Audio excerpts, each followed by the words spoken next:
ഇന്നത്തെ ഈ നെയ്വിളക്ക് എന്ന് പറയുന്നത് കാസർഗോഡുള്ള ഒരു അനിൽകുമാറിനാണ്. ഇതെന്താ ഇന്ന് നെയ്വിളക്കിൻ്റെ വീഡിയോ എടുക്കണമെന്ന് വെച്ച് കഴിഞ്ഞാൽ പലർക്കും ഒരു എന്താണ് ഇവിടെ ഈ ലാലൂര് ദേവസ്ഥാനത്ത് മാത്രം 1501 രൂപ നെയ്വിളക്കിന്. അതായത് സാധാരണ അമ്പലങ്ങളിലൊക്കെ പോയി 10 രൂപ 5 രൂപ, ഇപ്പം അത്ര 50 രൂപയ്ക്കാന്ന് തോന്നുന്നു ചെറിയൊരു ചരാതിലൊക്കെ വിളക്ക് വയ്ക്കുന്നതിന്.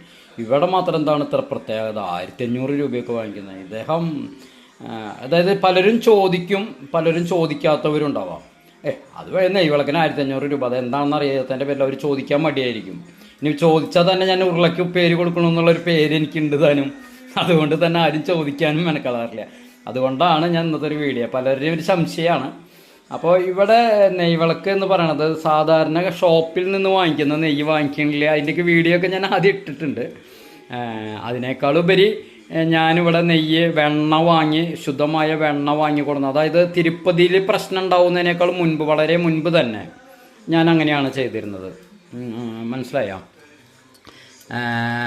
അപ്പോൾ വെണ്ണ വാങ്ങി കൊണ്ടുവന്ന് ഉരുക്കി, അതും 15 കിലോ വെണ്ണ ഉരുക്കണമെങ്കിൽ കുറഞ്ഞത് ഒരു 3 ദിവസം 4 ദിവസം പിടിക്കും. അതായത് കൂടി വന്ന ഒരു ദിവസം 4 കിലോ 5 കിലോനാണ് നമുക്ക് ഉരുക്കാൻ പറ്റുക. ഗ്യാസ് കത്തിച്ച് വലിയൊരു ഉരുളിയൊക്കെ വെച്ച് അതിൽ ഉരുക്കിയെടുക്കണമെങ്കിൽ സമയം ഒരുപാടുണ്ട്, പ്രയത്നം ഒരുപാടുണ്ട്. അതൊന്നല്ല ഇതിൻ്റെ പൈസയുടേത്. നമ്മളിവിടെ നെയ്വിളക്ക് എന്ന് പറഞ്ഞാൽ ഒരു ദിവസം ആണ് അതിൻ്റെ വിളക്കിൻ്റെ ഒരു ദിവസത്തേക്കാണ്. ഒരു ദിവസത്തേക്ക് എന്ന് പറഞ്ഞാൽ കണ്ട പ്രധാന മൂർത്തിയായ കരിങ്കുട്ടി സ്വാമിക്ക് 5 തിരിയിട്ട് കത്തിക്കും. 5 തിരിയിട്ട് കത്തിക്കും. ബാക്കിയുള്ളവർക്കൊക്കെ 2 തിരിയിട്ടിട്ട്. അപ്പോൾ അതിൽ നെയ്വിളക്ക് എന്ന് പറയുമ്പോൾ തന്നെ കണ്ടില്ലേ, നെയ്യ് ഇതിൽ ഇത്രയ്ക്ക് പോകുന്നൊരു വിളക്കാണ്. ഏകദേശം കണക്ക് പറയണമെങ്കിൽ 24 ഇഞ്ചാണ്, 26 ഇഞ്ചിൻ്റെയാണ് വിളക്ക്. ഇതിലേക്ക് മാത്രം 1 കിലോൻ്റെ മുകളിൽ നെയ്യ് വേണം. അതൊരു ദിവസം നിന്ന് കത്തണം. അപ്പോൾ അതാണ് സാധാരണ. ചിലവർക്ക് വേണമെങ്കിൽ ഇനിയിപ്പോൾ 50 രൂപ തന്നിട്ട് നെയ്യ് വിളക്ക് ഒഴിക്കാൻ പറഞ്ഞാൽ അപ്പോൾ അതിലേക്ക് നെയ്യ് ഒഴിക്കുകയാണ് ചെയ്യുക. പിന്നെ ഇവിടെ വിശേഷ ദിവസങ്ങളിലാണ് നെയ്യ് വിളക്ക് വയ്ക്കുക.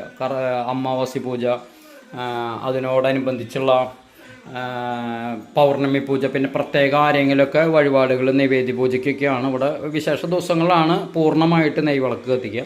അല്ലാത്ത ദിവസങ്ങളിൽ എണ്ണയാണ് കത്തിക്കുക. അതുപോലെ കിടാവിളക്ക്. ഈ കിടാവിളക്ക് ഒരു ദിവസത്തേക്ക് ഈ ഒരു വിളക്കിൽ 1 ലിറ്റർ എണ്ണ കറക്റ്റാണ്. 1 ലിറ്റർ എണ്ണ ഒഴിച്ച് കഴിഞ്ഞിട്ടുണ്ടെങ്കിൽ ഒരു പൊടിക്ക് താഴേക്ക് ഇത് തന്നെയാണ് നിൽക്കുള്ളൂ. മനസ്സിലായോ? ഇത് ഒരു ദിവസം കത്തണമെങ്കിൽ കുറഞ്ഞത് 1 ലിറ്ററിലധികം എണ്ണ വേണം. ഒരു ദിവസം എന്ന് പറഞ്ഞാൽ ദിവസമല്ല, അത് കടില്ല. ഇത് കത്തിക്കൊണ്ടിരിക്കും, എണ്ണ ഫില്ല് ചെയ്തുകൊണ്ടിരിക്കും. അതുപോലെ തിരി ഇടയ്ക്കിടയ്ക്ക് മാറ്റിക്കൊണ്ടിരിക്കും.